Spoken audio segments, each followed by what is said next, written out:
অসুস্থ ব্যক্তির নিজের প্রতি নিজের করণীয়, আরেকটা তার প্রতি অন্যদের করণীয়। সুস্থতা নিঃসন্দেহে আমরা চাইবো, চেষ্টা করব, কিন্তু অসুস্থতা এসে গেলে আমরা যেন হতাশ না হয়, মন খারাপ না করি। কেন?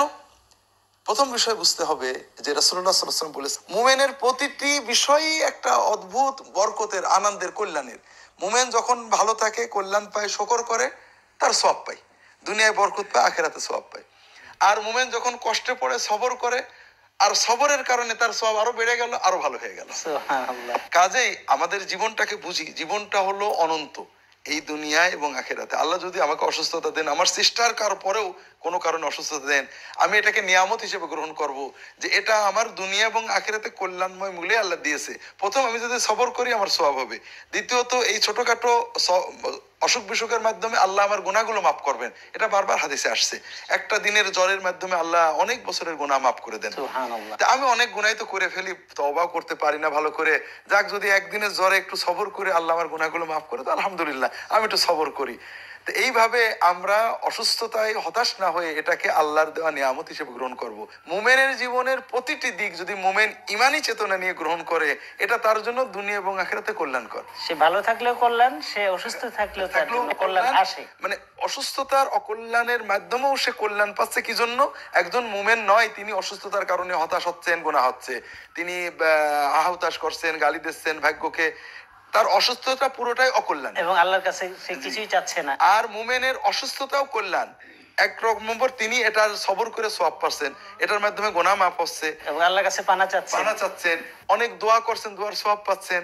সবচেয়ে বড় মজার কথা হলো, রাসূলুল্লাহ সাল্লাল্লাহু আলাইহি ওয়াসাল্লাম সহিহ বুখারীর হাদিস, যে যদি কেউ নেক আমল করতো, দান খয়রাত করতো, নামাজে যেত, জামাতে যেত, অসুস্থতার কারণে এই কাজগুলো করতে পারে না, অসুস্থ অবস্থায় সুস্থ অবস্থায় যে আমলগুলো করতো, পূর্ণ সওয়াব সে পেতে থাকবে। সুবহানাল্লাহ। অর্থাৎ ফ্রি পেনশন পেতে থাকবেন। কাজেই কত দয়া। মুমিনের অসুস্থতায় আমরা কষ্ট পাবো, আমাদের দেহ কষ্ট পাবে, যেন মন যেন উৎকণ্ঠিত না হয়, হতাশ না হয়। এই মনের হতাশ না হওয়ার মাধ্যমে সুস্থতা ত্বরান্বিত হবে। কাজে মুমিনের প্রথম দায়িত্ব যে অসুস্থতাটাকে গজব বোঝা মনে না করে, আল্লাহর পক্ষ থেকে দেওয়া পরীক্ষা এবং নিয়ামত মনে করে এটাই সবর করা, এটার জন্য আল্লাহর কাছে কৃতজ্ঞতা প্রকাশ করা এবং এর থেকে মুক্তির জন্য দোয়া করা। 2 নম্বর দায়িত্ব হলো রাসূলুল্লাহ সাল্লাল্লাহু আলাইহি ওয়াসাল্লামের নির্দেশ, অসুস্থতায় সুস্থতার জন্য চিকিৎসা করা। চিকিৎসা, রাসূলুল্লাহ সাল্লাল্লাহু আলাইহি ওয়াসাল্লাম সাহাবীগণ কখনোই দোয়াকে পেশা হিসেবে নেননি, তাবিজকে পেশা হিসেবে নেননি। তাবিজ রাসূলুল্লাহ সাল্লাল্লাহু আলাইহি ওয়াসাল্লাম নিষেধ করেছেন, দোয়া, ঝাড়ফুঁক বৈধ করেছেন। এটা স্পিরিচুয়াল থেরাপি, এটা অবৈধ নয়। তবে এটাকে রাসূলুল্লাহ সাল্লাল্লাহু আলাইহি ওয়াসাল্লাম খুব উৎসাহ দেননি। উৎসাহ দিয়েছেন বৈজ্ঞানিক চিকিৎসা ব্যবস্থাকে, ডাক্তারের কাছে যাওয়া, চিকিৎসা করা। আমরা অসুস্থ হলে চিকিৎসার চেষ্টা করব। অনেকে আল্লাহর উপর ভরসা করে চিকিৎসা করতে চান না, এটা সুন্নত নয়, চিকিৎসাটাই সুন্নত। তৃতীয় যে বিষয়টা বুঝতে হবে, যে এই চিকিৎসা গ্রহণের ক্ষেত্রে আমরা বিজ্ঞান নির্ভর, প্রযুক্তি নির্ভর, গবেষণা নির্ভর চিকিৎসার উপর নির্ভর করব। এমনকি রাসূলুল্লাহ সাল্লাল্লাহু আলাইহি ওয়াসাল্লাম অমুসলমান চিকিৎসকদের সহায়তা নিয়েছেন ও সাহাবীগণ নিয়েছেন। কিন্তু কুসংস্কার বা এই জাতীয় বিষয়ে আমরা না যাই। কোনো পাথর কল্যাণ করতে পারে, কোনো রাশি কল্যাণ আছে, গ্রহের কোনো প্রভাব আছে, এগুলো শিরকি বিশ্বাস। আল্লাহ দুনিয়াতে যেটা সৃষ্টি করেছেন, বৈজ্ঞানিক নিয়মে যেটা কল্যাণ করে, গাছের পাতা চিবিয়ে খেলে, এটা অন্য জিনিস। কিন্তু কোনো রাশি মানে অলৌকিক ভাবে কল্যাণ করতে পারে, গ্রহ ভালো মন্দ করতে পারে, এটা শিরকি বিশ্বাস, আল্লাহ তাআলার সাথে শরীক হয়ে যায়। এটাকে পরিহার করতে হবে, আল্লাহ হেফাজত করুন। একটা বিষয় রাসূলুল্লাহ সাল্লাল্লাহু আলাইহি ওয়াসাল্লাম কঠিন ভাবে প্রতিবাদ করেছেন, সেটা হলো রোগীর প্রতি ঘৃণা বা সোয়াসে মনে করে রোগীর কাছে না যাওয়া। এই জন্য তিনি বারবার বলছেন, লা আদওয়া, এই যে রোগ সোয়াসে হয়েই যাবে, এটার উপর করবে না। তার মানে এই নয় যে রাসূলুল্লাহ সাল্লাল্লাহু আলাইহি ওয়াসাল্লাম সংক্রমণ অস্বীকার করেছেন। সংক্রমণের কথা বলেছেন, যে সুস্থ মানে ব্যক্তির কাছে অসুস্থকে নিয়ে যাবে না, কোথাও মহামারী হলে পালিয়ে যাবে না, অনেক বিষয় আছে। তবে আমাদের বুঝতে হবে, শুধু সংক্রমণই রোগ হয় না।